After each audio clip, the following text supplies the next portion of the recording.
Assalamualaikum warahmatullahi wabarakatuh. Waalaikumsalam warahmatullahi wabarakatuh. Alhamdulillahirobbilalamin. Assalatu wassalamu ala sayyidina yang terhormat Ibu Kepala SD Mutu Karanganyar, Ibu Syafidri Kusbani Lestari SPD, yang terhormat Bapak Ibu Guru SD Mutu Karanganyar, dan Mrs. Istiqomah SPD selaku CPP Angkatan 11. Oke. Alhamdulillahirrahmanirrahim, pagi ini kita dapat bertemu kembali dalam acara pengimbasan disiplin positif yang nanti akan disampaikan oleh Mrs. Istiqomah SPD. Sebelumnya saya bacakan dulu susunan acara pada pagi hari ini. Yang pertama pembukaan, yang kedua menyanyikan lagu Indonesia Raya, yang ketiga sambutan kepala sekolah, yang keempat inti acara pengimbasan disiplin positif, dan yang terakhir adalah penutup. Meningkat acara yang pertama yaitu pembukaan. Marilah acara pada pagi hari ini kita buka dengan bacaan basmalah bersama-sama. Bismillahirrahmanirrahim. Terima kasih. Memasuki acara yang kedua yaitu menyanyikan lagu Indonesia Raya. Dimohon Bapak Ibu guru berdiri sejenak.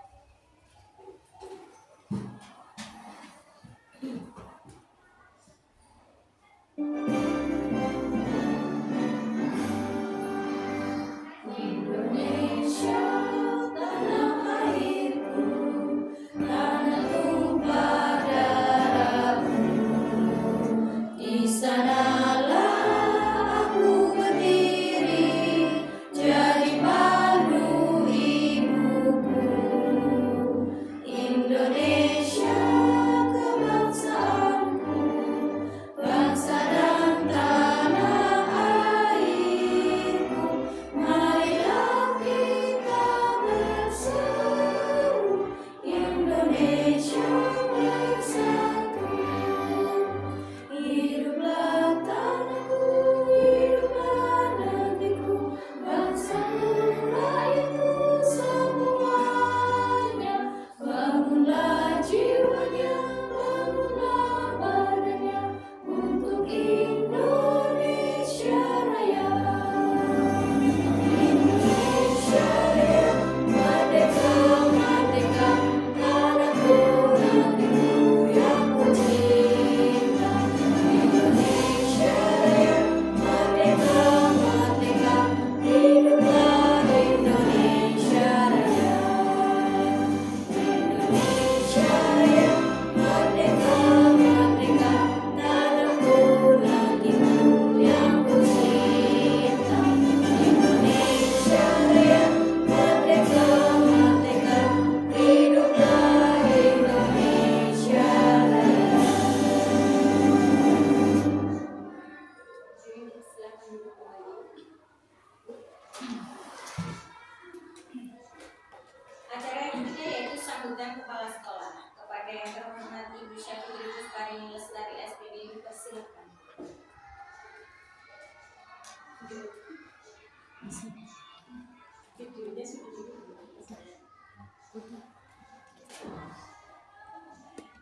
Bismillahirrahmanirrahim. Assalamualaikum warahmatullahi wabarakatuh. Waalaikumsalam warahmatullahi wabarakatuh. Alhamdulillah, nahmaduhu wa nasta'inuhu wa nastaghfiruh wa na'udzu billahi min shururi anfusina wa min sayyiati a'malina. Asyhadu an la ilaha illallah wahdahu la syarika lahu wa asyhadu anna Muhammadan abduhu wa rasuluh. Yang saya hormati Mrs. Isti selaku calon pimpinan angkatan 11 dan rekan-rekan sekalian, pada kesempatan hari ini alhamdulillah kita bisa membersamai dalam acara diseminasi berbagai praktik baik budaya disiplin positif. Bapak Ibu yang saya hormati, kenapa diseminasi ini dilaksanakan, utamanya karena memang budaya disiplin positif ini adalah menjadi tujuan satuan pendidikan, di mana sekolah ini bisa akan nyaman, kemudian akan aman, baik siswanya utamanya ya, dan juga gurunya kita saling berkolaborasi untuk menciptakan budaya disiplin positif. Insya Allah nanti materi ini sangat bagus untuk kita bisa terapkan, implementasikan di sekolah, dan harapan saya nanti teman-teman sekalian bisa mengikuti dengan sebaik-baiknya dan Mrs. Kristi bisa menyampaikan praktik baiknya yang sudah didapatkan dan ada beberapa di sana itu materi yang akan nanti kita bisa belajar di sana. Itu nggih Bapak Ibu, mungkin kiranya cukup. Kurang lebihnya mohon maaf. Wassalamualaikum warahmatullahi wabarakatuh. Waalaikumsalam warahmatullahi wabarakatuh. Lanjut acara yang keempat yaitu inti acara pengimbasan disiplin positif atau diskriminasi berbagai praktik baik kepada yang terhormat Mrs. Istiqomah SPD selaku CGP Angkatan 11 dipersilakan. Terima kasih untuk dirinya sebagai pembawa acara. Bismillahirrahmanirrahim. Di sini saya dulu ya. Mukadimah saya ikuti Allah. Assalamualaikum warahmatullahi wabarakatuh. Waalaikumsalam warahmatullahi wabarakatuh. Perkenalkan ya, semuanya sudah kenal saya. Saya di sini sebagai CGP Angkatan 11 dari SD Muhammadiyah 1 Karanganyar. Di sini saya ingin berbagi praktik baik yang sudah saya dapatkan di kegiatan belajar di pendidikan guru penggerak di modul 1.4. Nah, di sini nanti ada beberapa yang ingin saya berbagi, yang ingin saya bagikan kepada teman-teman ibu guru semuanya, supaya kita nanti di sini kita bisa belajar bersama. Tujuan kegiatan pada siang hari ini itu yang pertama mempublikasikan pemahaman konsep modul 1.4 budaya positif dan pengimplementasiannya di kelas, dan melaksanakan prakarsa perubahan untuk menumbuhkan budaya positif. Ini tujuan kegiatan kita hari ini. Susunan acaranya tadi sudah dibacakan. Sebelum kita melanjutkan kegiatan, di sini ada kesepakatan forum diseminasi. Di sini sudah ada 4 kesepakatan, nanti bisa ditambah lagi atau bisa dikurangi apabila ada yang kurang pas. Yang pertama, menghormati dan menghargai orang yang berbicara dan berpendapat. Ya, sepakat ya? Mengikuti kegiatan dengan semangat dan bahagia. Menjadi pendengar yang baik dan aktif diskusi bersama. Dan yang keempat, menjaga ketertiban dan kebersihan tempat. Kalau ada tambahan boleh silakan diusulkan. Mungkin handphone di silent. Oh ya. Untuk handphone silakan bisa di mode silent dulu ya. Insya Allah nanti kegiatan kita selama 1 jam ke depan, dan saya harap nanti teman-teman semuanya semangat ya, bahagia ya. Sebelumnya saya pengen cek dulu apakah semuanya sudah bahagia atau belum. Oh insya Allah bahagia. Coba salah satu cara kita bahagia kita dengan cara berekspresi ya. Ekspresinya adalah bagaimana Bu? Senyum. Mari kita senyum selama 30 detik saja, karena insya Allah dari mulut kita, dari raut wajah kita, nanti ketika kita sudah senyum itu akan nanti ke memori, dan insya Allah sepanjang hari kita akan bahagia. Siap ibu-ibu semuanya? Siap. Oh nggak ada waktu ya, 30 detik saja kita senyum, boleh nangis biar nggak kaku ya. Mungkin dari tadi kita baru saja istirahat, baru saja melakukan tadi mengajar di kelas, mungkin masih capek, masih ada, kita sekarang di sini rilekskan dulu. Yuk kita senyum selama 30 detik. Monggo. 1, 2, 3 senyum.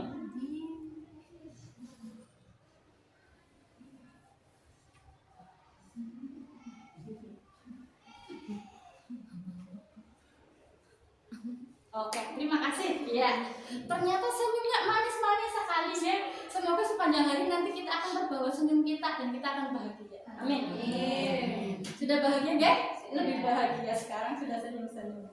Di sini sebelumnya saya mau mengucapkan terima kasih dulu kepada teman-teman semua yang sudah menyempatkan waktunya, khususnya kepada Mrs. Ririn yang sudah memberikan kesempatan supaya saya bisa melaksanakan pengimbasan budaya positif yang sudah saya pelajari di modul 1.4 dan saya berharap semoga apa yang sudah saya pelajari saya bisa bagi kepada teman-teman semua sehingga nanti kita bisa berproses menjadi lebih baik. Di sini kita belajar ya. Walaupun saya di depan bukan berarti saya lebih tahu. Kita di sini belajar bersama-sama, saling mengoreksi, saling mengingatkan, saling berbagi. Ya, siap semuanya ya? Oke, yang pertama di sini ada paradigma pemahaman baru dalam pembelajaran. Bapak pendidikan Indonesia siapa nih Bapak Ibu? Ki Hajar Dewantoro. Dan sebenarnya masih banyak tokoh lain yang berpengaruh, banyak sekali tokoh lain yang juga memiliki andil dalam perkembangan dan kemajuan pendidikan di Indonesia. Tapi salah satunya adalah Ki Hajar Dewantoro. Dalam filosofinya, dalam pemikiran Ki Hajar Dewantoro itu pendidikan itu Ki Hajar Dewantoro itu mengibaratkan seorang pendidik atau seorang guru itu layaknya seorang petani yang sedang merawat tanaman. Jadi namanya petani pasti itu menanam dan pasti yang ditanam itu bermacam-macam. Lah, petani ini bisanya atau yang bisa dilakukan adalah merawat tanaman, yakni dengan cara menuntun tumbuhnya. Tidak mungkin petani menanam dengan sesuka hatinya tumbuh langsung tumbuh, kan tidak mungkin ya. Ada prosesnya, ada waktunya. Jadi diibaratkan seorang petani dengan cara menuntun tumbuhnya, dengan cara memperbaiki kondisi tanahnya, memelihara tanamannya, dengan cara memberi pupuk, memberi air, dan juga membasmi hal-hal yang kiranya nanti akan merugikan tanaman itu seperti ulat atau jamur yang nantinya akan mengganggu hidup tanaman itu. Dari paradigma pemahaman ini bisa disimpulkan karena tadi seorang guru itu laksana seperti petani yang sedang menanam dan merawat tanaman. Lah, guru ini petaninya dan sekolah kita SD mutu kita itu laksana tanah tempat bercocok tanam, sedangkan sekolah itu tempat untuk mendidik, membersamai anak-anak. Di sini guru atau petaninya itu yang berperan penting sekali dalam menciptakan kondisi atau menciptakan suasana, mengusahakan supaya lingkungannya, sekolahnya, tanahnya itu bisa aman, menyenangkan, dan bisa melindungi siswa-siswinya atau peserta didiknya dari hal-hal yang tidak diinginkan. Sehingga apabila guru itu atau sekolah itu sudah tercermin, sudah menjadi sekolah yang memiliki hal yang baik, hal yang positif, insya Allah nanti akan tumbuh karakter murid atau murid-muridnya akan tumbuh dengan baik. Dan karena sudah ada lingkungan yang positif, otomatis itu siswanya, peserta didiknya akan tumbuh dengan baik sesuai dengan cita-cita sekolah itu. Dan sebaliknya apabila sekolah itu kok tidak ada budaya positif atau suasana yang baik, maka sudah pasti kebalikannya, siswa itu pasti tidak akan berkembang dengan baik. Seperti itu. Dan lingkungan positif itu terdiri dari warga sekolah yang saling mendukung. Jadi tidak hanya gurunya saja, tidak hanya siswanya saja, tidak hanya kepala sekolahnya saja, tapi seluruh warga. Jadi seluruh warga itu saling mendukung, saling belajar, saling bekerja sama, sehingga nanti akan tercipta sebuah kebiasaan-kebiasaan baik. Dan dari kebiasaan-kebiasaan baik nanti akan muncul karakter baik sudah muncul, nanti akan terbiasa dan membentuk sebuah budaya positif seperti itu. Dan yakinlah ketika sekolah itu sudah memiliki budaya positif, insya Allah peserta didik itu akan bisa tumbuh dengan baik. Seperti seumpama petani itu bisa membuat media yang baik, merawat dengan baik, otomatis akan tumbuh dengan baik. Jadi filosofinya pendidikan menurut Ki Hajar salah satunya seperti itu ya. Dan ini paradigma yang memang kita harus yakini, kita harus laksanakan. Nah, di sini materi yang pertama itu disiplin positif. Apa sih itu disiplin positif? Disiplin positif itu cara untuk menerapkan disiplin yang mengajarkan anak itu bertanggung jawab dan menumbuhkan kesadaran diri berdasarkan nilai-nilai kebajikan yang diyakini.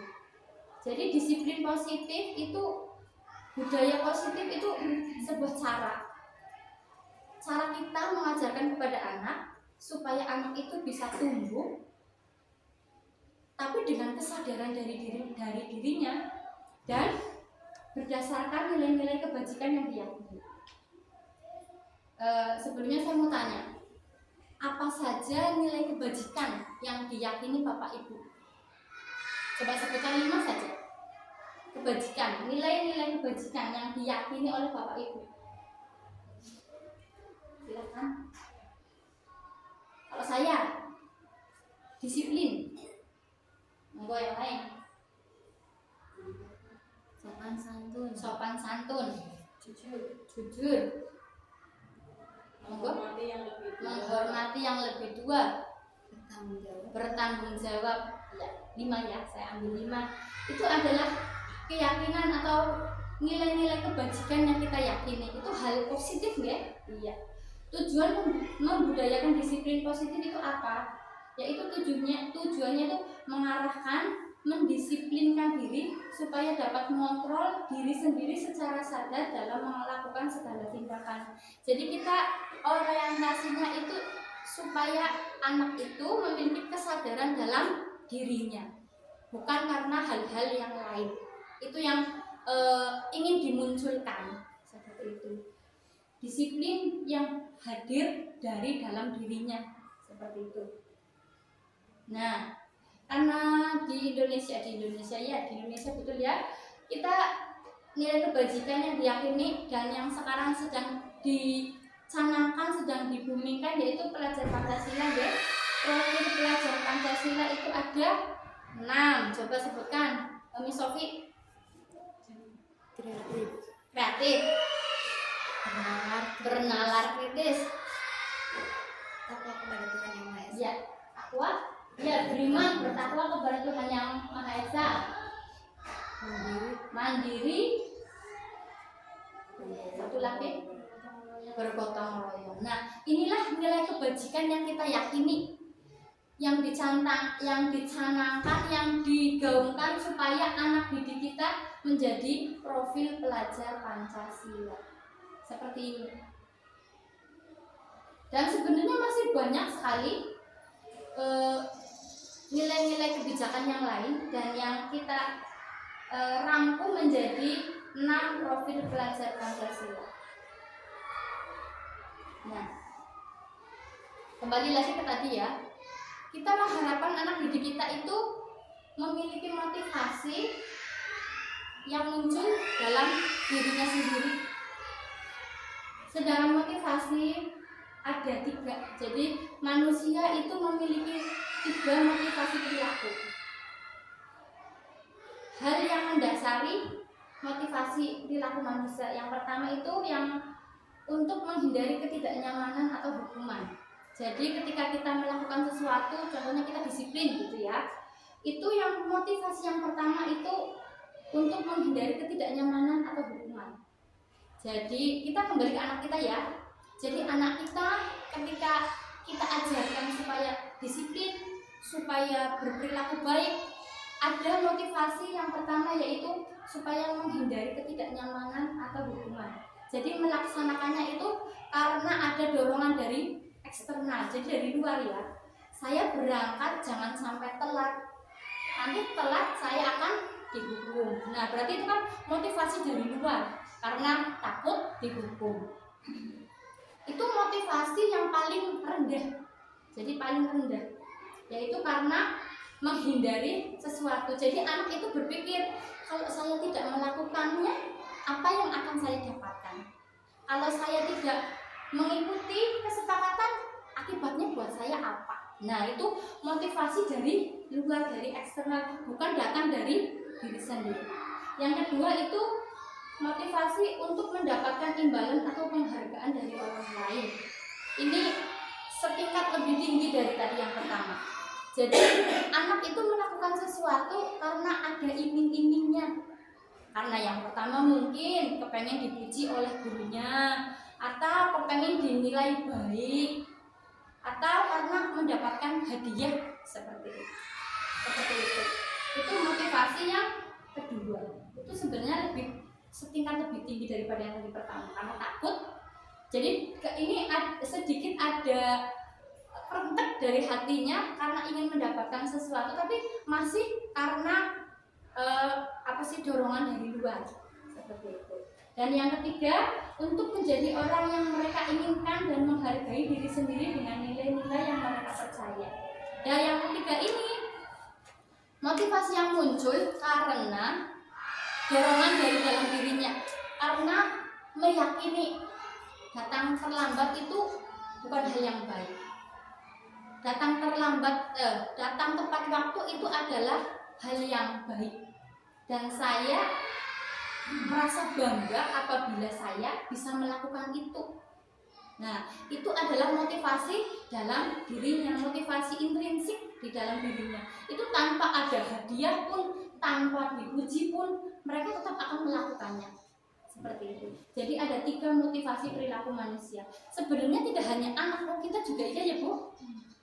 Ya, nanti kita bisa berpikir, aku sih motivasinya yang mana ya? 1, 2, atau 3. Silahkan nanti bisa untuk renungan seperti itu. Nah, kita lanjutkan ya.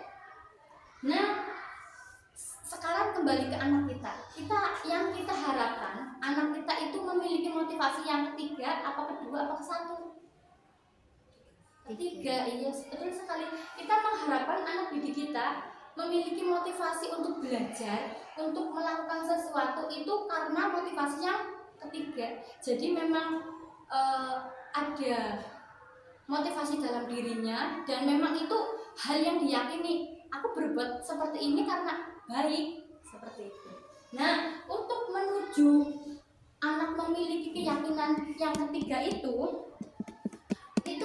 tidaklah mudah. Ada konsep pendisiplinan. Nah, di sini ada beberapa konsep pendisiplinan yang nanti pada akhirnya ada hasilnya. Yang pertama di sini konsep pendisiplinan dengan identitas gagal.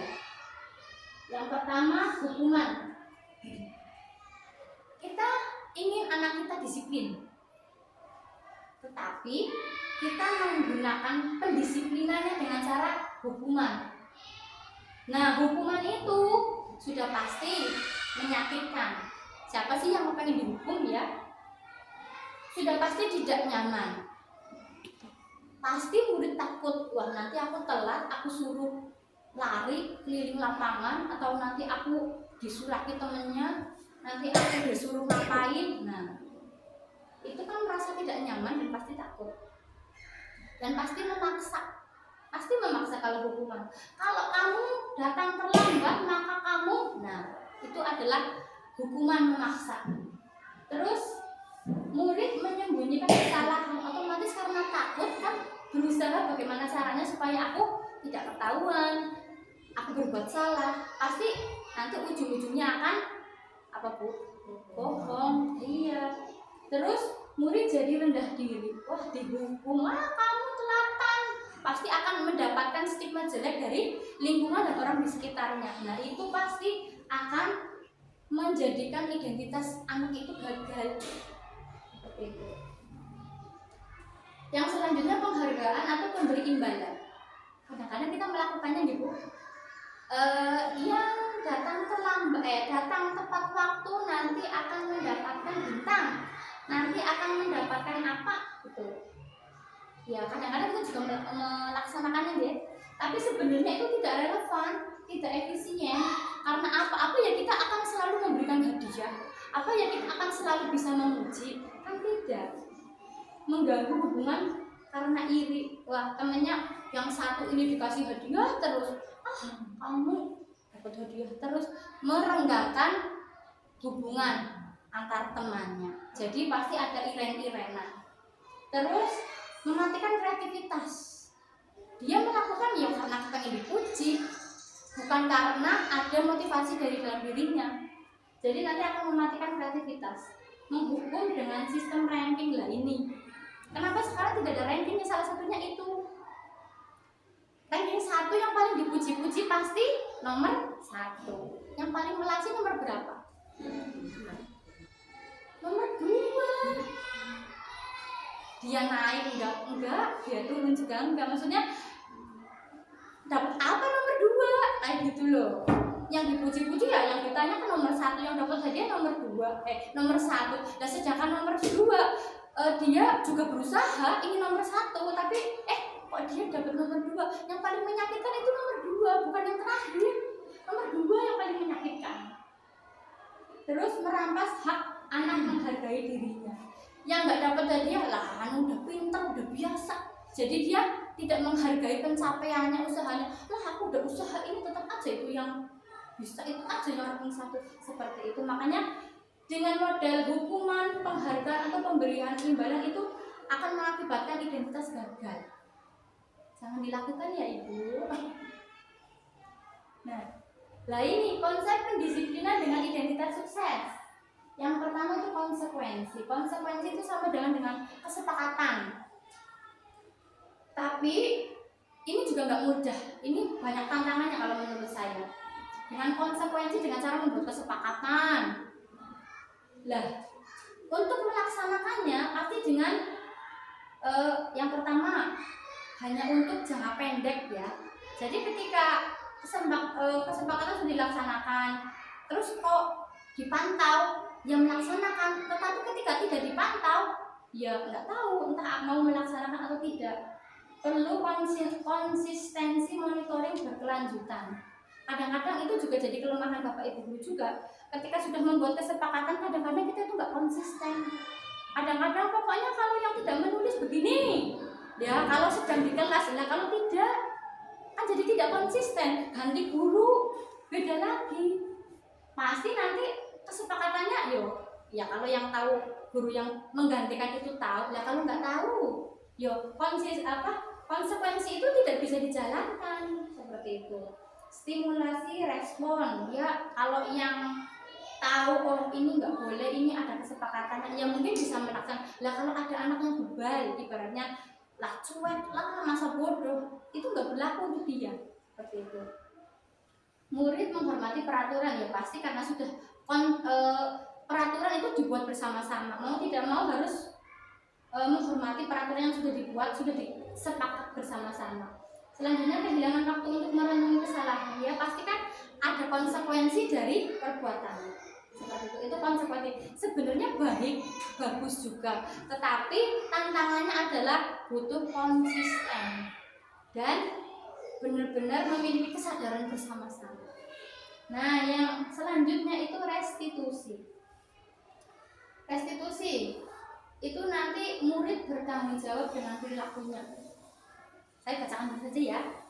Fokus pada pemecahan jangka panjang. Murid menghormati dirinya dan orang lain. Teori kontrol, dirinya memegang kontrol. Murid bersemangat memperbaiki dirinya. Nah, ini nanti restitusi salah satu materi yang nanti kita akan bahas. Jadi saya berhenti di situ dulu, nanti kita akan bahas lagi. Dari keempat tadi itu, yang 2 tadi pasti dengan menghasilkan identitas gagal, sedangkan yang 2 ini insya Allah pasti dengan identitas sukses, tapi dengan berbagai tantangan dan juga usaha kita. Nah, yang seharusnya dan yang baik itu yang dilakukan itu restitusi. Nah, apa itu restitusi nanti akan kita bahas lebih panjang lagi. Kita lanjut ya. Nah, tadi sudah masuk ke apa tadi ya? Konsep pendisiplinan ya. Kita mengharapkan kita jadi sudah berusaha membuat lingkungan sekolah menjadi lingkungan yang positif. Dan kita sekarang sudah tahu, oh berarti yang harusnya kita gunakan, ya kalau nggak konsekuensi ya restitusi. Nah, bagaimana caranya? Salah satunya itu dengan keyakinan sekolah atau kelas. Keyakinan sekolah dan kelas itu merupakan metode untuk menimbulkan kembali disiplin positif yang disadari oleh motivasi dari dalam. Keyakinan kelas berupa pernyataan-pernyataan universal. Pernyataan keyakinan kelas senantiasa dibuat dalam bentuk positif serta menjadi pedoman dalam bersikap dan berperilaku. Kalau kita di SDM itu kita sudah punya kesepakatan ya, pasti setiap kelas itu ada kesepakatan. Ya kurang lebih sama kesepakatan dan keyakinan, cuman memang ada yang beda. Nah, bagaimana cara membuat kesepakatan kelas? Pembentukan keyakinan kelas. Yang pertama, semua warga kelas hendaknya ikut berpartisipasi. Jadi seperti kesepakatan kita membuat bersama-sama dalam pembuatan keyakinan kelas lewat curah pendapat. Keyakinan kelas bersifat abstrak daripada peraturan yang lebih rinci dan konkret. Keyakinan kelas berupa pernyataan-pernyataan universal. Pernyataan keyakinan kelas senantiasa dibuat dalam bentuk positif. Keyakinan kelas hendaknya tidak terlalu banyak sehingga mudah diingat dan dipantau oleh semua warga kelas. Keyakinan kelas sebaiknya sesuatu yang dapat diterapkan di lingkungan tersebut. Bersedia meninjau kembali keyakinan kelas dari waktu ke waktu. Nah, pembentukan keyakinan kelas. Kemarin saya sudah mempraktikkan di kelas 1. Kita membuat keyakinan kelas. Yang pertama, kita sampaikan kepada anak-anak bahwa kita akan membuat keyakinan kelas.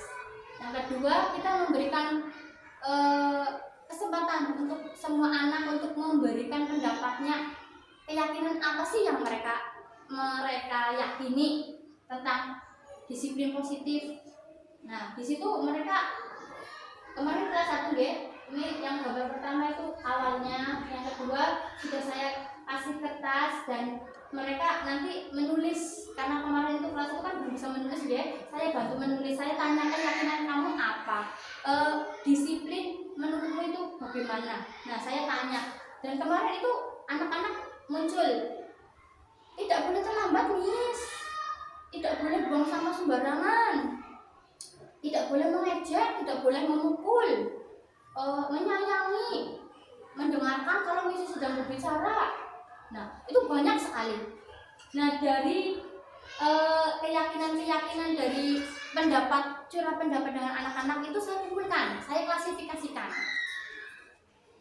Tidak boleh memukul, tidak boleh mengejek, tidak boleh tidak boleh berkata kasar. Nah itu berarti apa Bu? Kesopanan, menghargai, menghormati.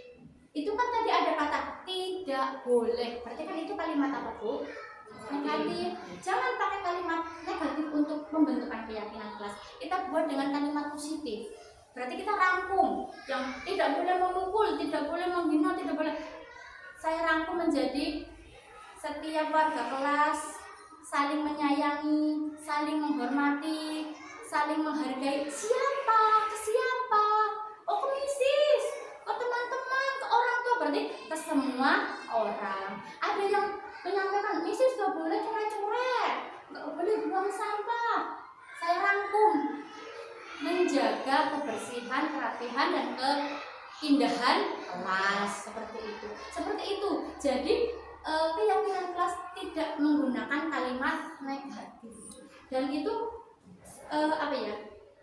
kalimat yang memotivasi seperti itu. Nah setelah itu saya tempel-tempel dan kita bacakan.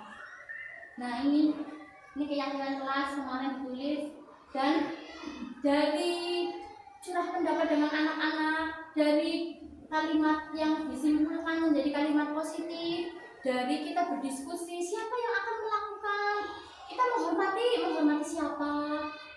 siapa ya. Ini tanggung jawabnya siapa. Mrs. kemarin menyampaikan seperti itu, dan dari semua itu jadilah keyakinan kelas 1, dan saya bikin tepuk keyakinan kelas 1. Menyayangi, menghormati, menghargai, menjaga kebersihan dan kerapihan kelas, belajar dengan semangat dan juga gembira, jujur, peduli, tanggung jawab, dan gotong royong. Nah, itu memaksa memaksa ya. Memang sedikit memaksa, tapi saya jadikan tepuk dan ketika ketika breaking apa saya ingatkan itu dengan itu. Jadi itu saya tanamkan ke anak-anak, ini loh keyakinan kelas kita, kamu harus hafal ya, dengan cara ya itu, dengan saya tepuk-tepuk kayak gitu. Jadi mereka mengingatnya itu mudah. Nah, belum. Dari keyakinan kelas itu akan memudahkan kita ketika kita nanti akan mengingatkan. Seperti itu ya. Lanjut dulu. Nah, materi yang selanjutnya itu kebutuhan dasar manusia. Ada 1, 2, 3, 4, ada 5 kebutuhan manusia. Manusia ini hidup ya. Nah, kita hidup dan kita ini sadar dengan kehidupan kita. Kita itu punya kebutuhan dasar. Ada 5. Yang pertama, coba dibacakan boleh deh. Bunda, silakan yang pertama apa? Terlihat Kebutuhan mencapai sesuatu kompeten yaitu hasil. enggak yang di lingkaran. Nah, itu ada 5 kebutuhan. Bertahan hidup. Ya, bertahan hidup. Bertahan hidup itu hubungannya dengan kebutuhan fisik. Kita butuh makan, kita butuh minum, kita butuh sehat, kita butuh yang berhubungan dengan badan kita supaya kita itu hidup. Kita tidak makan ya mati ya, kita nggak minum ya tidak haus. Itu kebutuhan yang paling dasar dari manusia, yaitu bertahan hidup. Tempat tinggal, ya sandang pangan makan, sandang pangan, iya ya itulah itu. Dan itu tidak manusia kan tidak hanya orang dewasa ya, anak-anak kita fokusnya ke anak-anak ya. Yang pertama itu, yang kedua coba Misaras. Kasih sayang dan rasa diterima. Ya, kasih sayang dan rasa diterima itu hubungannya dengan psikologi. Setiap manusia pasti kepengen disayang, ya Bu, betul? Diterima, terhubung dengan orang lain, dengan teman kita, dengan orang tua kita, dengan anak kita, suami kita, istri kita. Iya, terhubung dengan orang lain. Nah, itu juga kebutuhan dasar. Apabila kita kok tidak terhubung dengan orang tua kita, rasanya bagaimana? Ya sedih, yo macam-macam ya. Nah, itu karena apa? Kebutuhan dasar manusia. Yang selanjutnya yang bisa dibedakan tuh kesenangan. Iya, wis juga tapi kepengen ya senang. Jalan-jalan, jajan, bermain, nonton. Nah, itu juga kebutuhan dasar manusia. Selanjutnya yuk. Siapa? Wade. Penguasaan itu kebutuhan mencapai sesuatu, kompeten dikuasai dan dia bisa mencapai sesuatu, bisa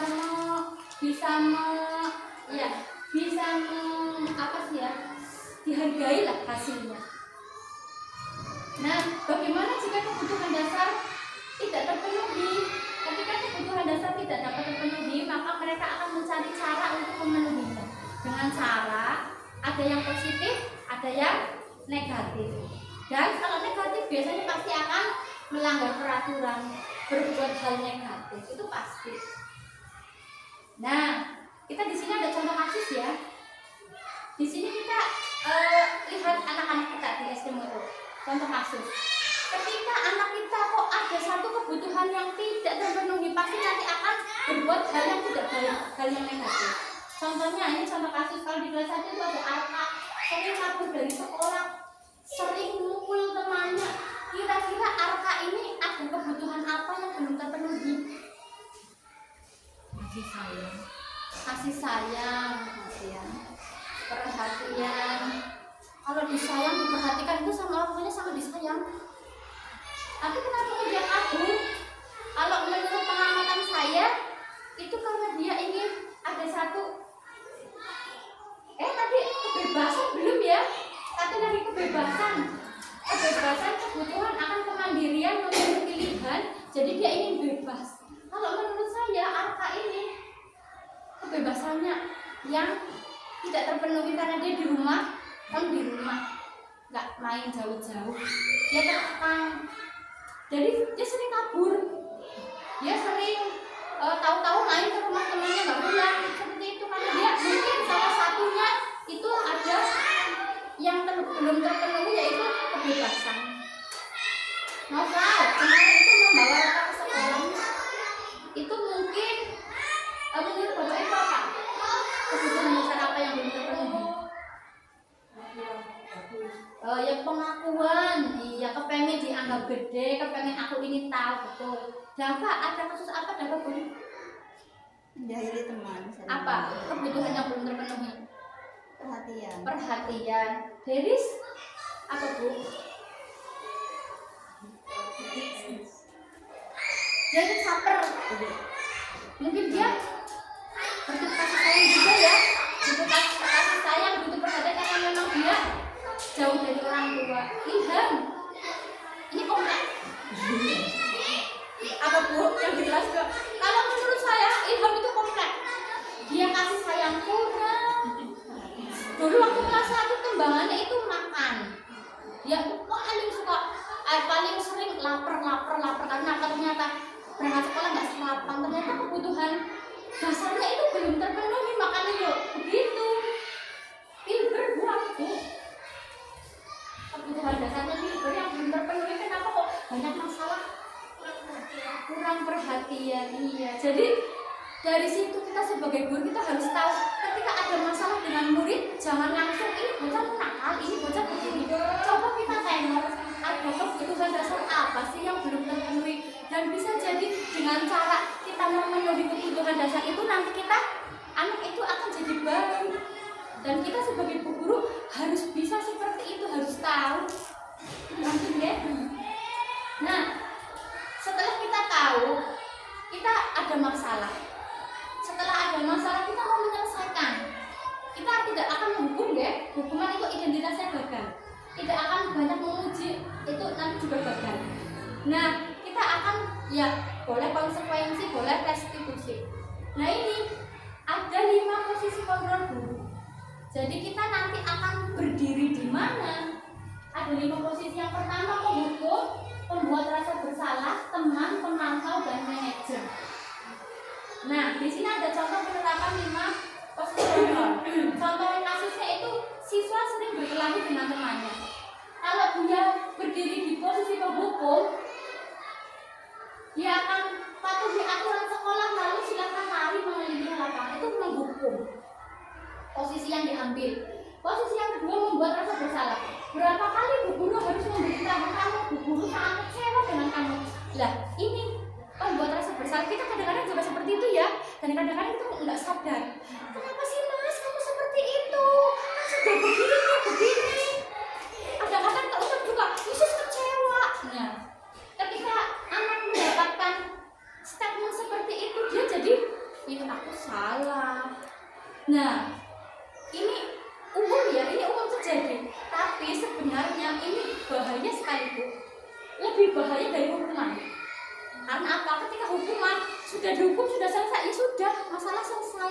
Sedangkan kalau pembuat rasa bersalah itu akan tertanam, aku jebulin, dia akan memandang dirinya, kamu mukulin temannya terus, misi jadi rata dulu.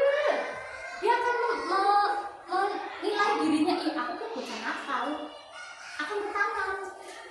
Sama apa? Kamu kayak gini nggak bisa, ini udah diajarin berkali-kali nggak paham ini capek tahu. Aku bocah bodoh. Itu akan tertanam. Nah itu bahaya. Mendingan hukuman langsung selesai saat itu. Ya kalau pembuat rasa bersalah akan tertanam. Dia akan menilai dirinya, oh aku bocah nakal ya, oh aku nggak bisa ya, seperti itu. Ini hati-hati. Tapi kadang-kadang kita keceplosan. Selanjutnya itu teman. Kita berusaha dekat dengan anak kita. Kita mudah lah. Nggak boleh kayak gitu. Harusnya kayak gini dong. Ya seperti, maksudnya kita kayak friendly gitu ya. Yang membuat anak nyaman, anak lebih dekat sama kita. Tetapi itu juga nggak baik. Nanti anak itu jadi yang pertama jadi nggak hormat, ngentengan. Jadi nanti lah agar guru kayak nggak apa-apa, telat ya nggak apa-apa, ya kayak gitu. Kalau kita memposisikan diri kita sebagai teman, jadi yang enakan lah kayak gitu. Selanjutnya itu pemantau. Pemantau itu harus seperti konsekuensi. Telat, kamu datang jam 7 lebih, tahu nggak konsekuensinya apa? Iya, nanti suruh sholatnya terakhir atau antri makannya terakhir. Nah, biasanya diucapkan itu kamu sudah melanggar apa peraturannya dan konsekuensinya gitu. Ya boleh, bisa saja pemantau tidak terlalu yang seperti yang lain, tapi ada satu yang sebaiknya dilakukan, yaitu kita berdiri sebagai manajer. Manajer itu menggunakan restitusi. Jadi apakah kamu tahu kesalahannya? Kita mengoreksi supaya anak itu sadar kamu itu apa yang kamu salah itu apa, seperti itu. Lalu kira-kira bagaimana kamu akan memperbaikinya? Jadi tidak mengejar kamu salah harus begini, memberikan kesempatan untuk dia memperbaiki dengan cara ya dia mikir, oh aku salah ya, aku sih harus bagaimana ya supaya aku tidak seperti itu. Kan itu motivasi dalam dirinya. Nah, kita sebaiknya berdiri di posisi manajer. Nah, ini segitiga restitusi. Segitiga restitusi adalah proses menciptakan kondisi bagi murid untuk memperbaiki kesalahannya sehingga karakter mereka lebih kuat, lebih ketika kembali pada kelompoknya. Restitusi memberikan kesempatan pada murid untuk disiplin positif, memulihkan dirinya dari kesalahan sehingga memiliki tujuan yang jelas. Jadi disadarkan. Nah, ini restitusi juga adalah proses kolaboratif yang mengajarkan murid untuk mencari solusi untuk masalah dan membantu murid berpikir tentang orang seperti apa yang mereka inginkan dan bagaimana mereka harus memperlakukan orang lain. Nah, ini sedikit restitusi ya. Ada langkah-langkahnya. Yang pertama, menstabilkan identitas, memvalidasi tindakan yang salah dan menanyakan keyakinan. Nah, ini kok kenapa segitiga restitusi itu lebih baik daripada yang lain? Restitusi bukan untuk menebus kesalahan, namun untuk belajar dari kesalahan. Makanya nanti divalidasi dulu, ditanya dulu apa penyebabnya kamu melakukan seperti ini. Restitusi memperbaiki hubungan. Jadi ketika ada permasalahan tidak jadi bermusuhan. Restitusi adalah tawaran, bukan paksaan. Kalau sudah begini baiknya bagaimana, Mas? Seperti itu. Restitusi menuntut untuk melihat ke dalam diri, apa kamu mau diperlakukan seperti itu? Nah, restitusi mencari kebutuhan dasar yang mendasari tindakan. Kamu telat, alasannya apa? Oh, kamu bangun kesiangan ya. Berarti kamu besok harus bagaimana supaya kamu bisa lebih baik lagi. Restitusi diri adalah cara yang paling baik. Restitusi fokus pada karakter, bukan tindakan. Jadi kamu pengen jadi manusia yang seperti apa sih? Kamu telat, kamu harusnya bagaimana supaya kamu lebih baik, tidak telat? Apa yang harus kamu ubah? Seperti itu. Restitusi itu menguatkan. Restitusi mengembalikan murid yang berbuat salah pada kelompoknya. Jadi, oh kamu merusakkan apa ya? Sebenarnya kamu menyobek buku ya? Tidak, ya diganti. Bagaimana? Maksudnya menawarkan guru. Kamu sudah begini bagaimana? Alasanmu melakukan ini bagaimana? Sebaiknya bagaimana? Jadi itu kolaborasi dan mencari solusinya, bukan permasalahannya, bukan fokus pada permasalahannya. Ini praktek saya kemarin, tapi ini belum cantik ya. Dan untuk guru bisa menerapkan segitiga restitusi itu jujur saja tidak mudah, tapi harus banyak latihan, harus dilatih. Nanti insya Allah akan terbiasa. Ini kemarin saya mau diputar. Ini kan oke, ya nanti bisa dilihat saya. Oh, udah selesai. Iya. Habis ya waktunya. Tinggal berapa menit? Pas, oke.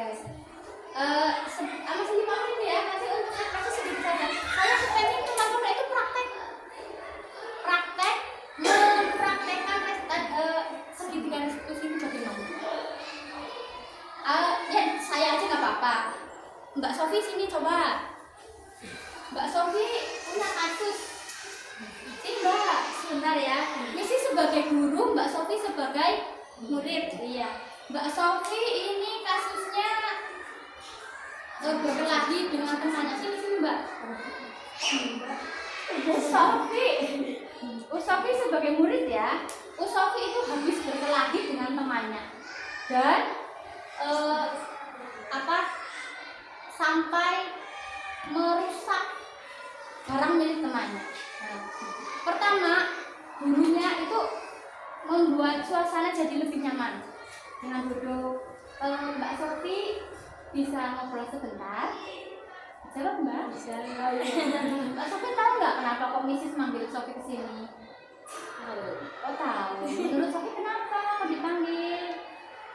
Habis berkelahi. Oh habis berkelahi. Oh harusnya 2. Maaf, 1 lagi dong. Ini yang teman berkelahi. Bunda silakan ke sini. Sini Bunda cepet aku mau lagi. Padu kamu. Ya ini jadi 2 orang ya. Jadi Mbak Sofi ini sampai merusak barang milik temannya. Ya. Seumpamaan kerudungnya sobek seperti itu. Mbak Sofi tadi berkelahi. Tadi sampai mana ya? Mbak Sofi tadi apa yang tadi terjadi di lapangan? Kenapa kok bisa robek? Marah. Oh gara-gara marah. Ya. Menurut Sofi tindakan Sofi itu baik tidak? Tidak. Baiknya kalau sudah terjadi seperti ini Mbak Sofi bagaimana? Bertanggung jawab. Terus ini jadi Sofi gimana ini? Terus iya. Lagi nih yang ketiga kompor. Nanti dulu pakinya sebentar. Iya, bajunya sampai ya Mbak Riana sobek. Kalau sudah begini, baiknya bagaimana Mbak? Iya, silakan boleh minta maaf dulu.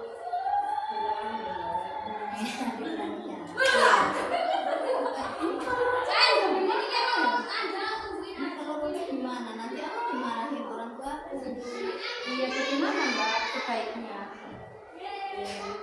Nanti Mbak Riana kaget, terus bajunya dikasih saya bawa pulang, saya cari. Oh iya, berarti Mbak Sofi nanti akan membawa pulang bajunya Mbak Riana untuk diperbaiki di rumah. Bagaimana Mbak Riana? Ya nggak apa-apa. Mbak tahu kan ya? Atau ada yang lewat harusnya kan dulu ya.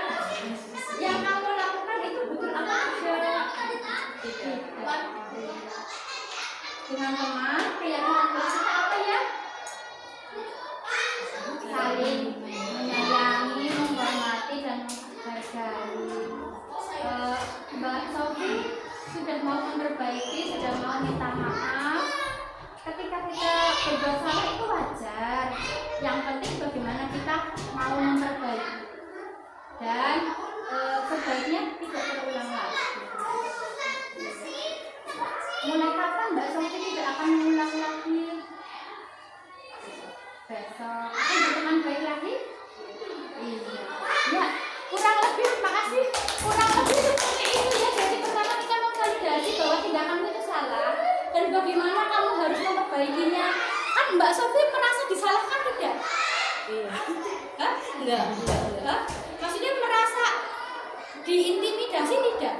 Tidak. Dan Mbak Sofi itu mau kan bertanggung jawab. Ya udahlah, bawa pulang sini. Nah, berarti restitusi itu menguntungkan korban dan juga pelaku. Dan ini tidak akan marah karena sudah diselesaikan. Dan Sofi akan kembali dengan teman-temannya, bukan menjadi dicap dengan anak nakal, anak apa, tidak. Karena sudah berusaha menyelesaikan dan juga sudah bagaimana dia memperbaiki. Kurang lebih seperti itu, walaupun tadi kebalik-balik ya. Nah sekarang waktunya kita refleksi. Nanti saya akan membagikan, silakan satu saja ditulis. Saya yang ditulis yang pertama itu ada hal baru apa yang bapak yang ibu dapatkan dari materi tadi. Hal baru apa atau ilmu baru apa yang ibu bapak yang ibu-ibu semuanya dapatkan. Dan yang pertanyaan kedua, tindakan apa yang nanti akan dilakukan.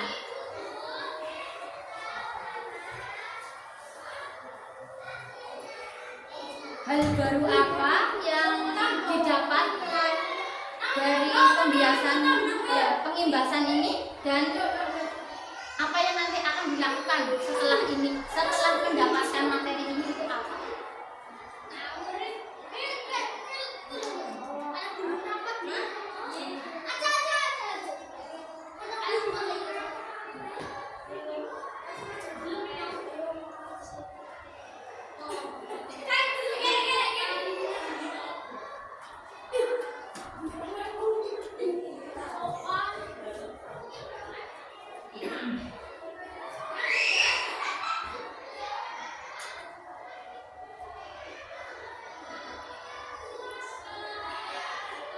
Nanti kalau sudah silakan boleh ditempelkan. Sudah? Yang kedua, hal apa yang akan dilakukan? Hal apa yang akan dilakukan setelah ibu-ibu semua mendapatkan materi ini itu apa? Kedepannya akan bagaimana? Sambil saya bacakan ya, izin membaca di mana?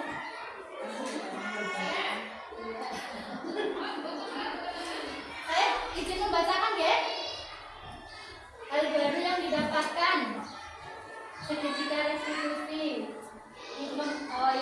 Implementasi restitusi. Oke. Hal baru, kebutuhan dasar yang harus dipenuhi yang akan dilakukan. Lebih memperhatikan anak yang bermasalah berdasarkan kebutuhan dasarnya terpenuhi atau tidak. Cara mendisiplinkan anak dengan baik, berusaha menerapkan ke anak didik. Ya, yang lain.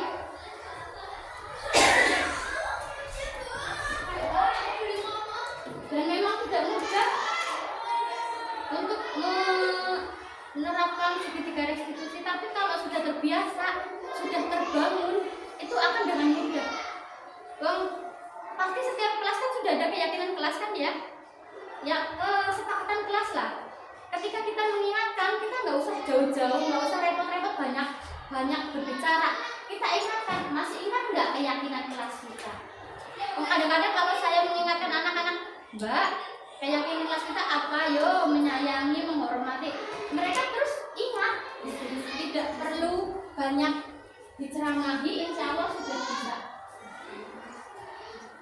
Cara kita mengatasi jika ada siswa yang lagi ataupun yang lain akan lebih memperhatikan dan mendisiplinkan, menjadi tahu cara mengatasi anak-anak yang bermasalah, akan mempraktikkan cara mengatasinya, cara menangani murid yang berbuat kesalahan dengan hal yang saya lebih berhati-hati, menangani murid yang telah berbuat kesalahan. Alhamdulillah aku juga menangani anak yang diseksi tanpa mengintimidasi, tapi fokus pada pendidikan karakter, rasa percaya diri. Oke, seperti itu deh. Terima kasih sekali atas partisipasinya, atas diskusinya, atas peran aktifnya. Kita di sini semoga dengan kita menambah wawasan kita sebagai pendidik jadi lebih bijak, jadi lebih tahu kebutuhan siswa kita itu apa, karena memang dasarnya mendidik adalah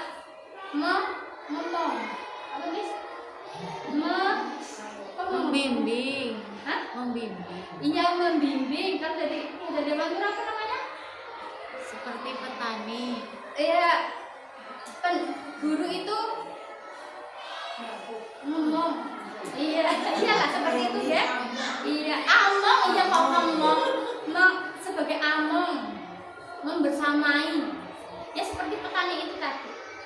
terima kasih dari saya, kurang lebihnya saya mohon maaf. Billahi taufiq wal hidayah. Wassalamualaikum warahmatullahi wabarakatuh. Saya kembalikan lagi ke pembawa. Aplaus dulu, Miss. Sampai kita pada acara terakhir yaitu penutup. Semoga acara pada siang hari ini tentang pembebasan disiplin positif bisa kita implementasikan dalam keseharian kita di dunia pendidikan. Terima kasih. Sekian dari saya. Wassalamualaikum warahmatullahi wabarakatuh. Waalaikumsalam warahmatullahi wabarakatuh.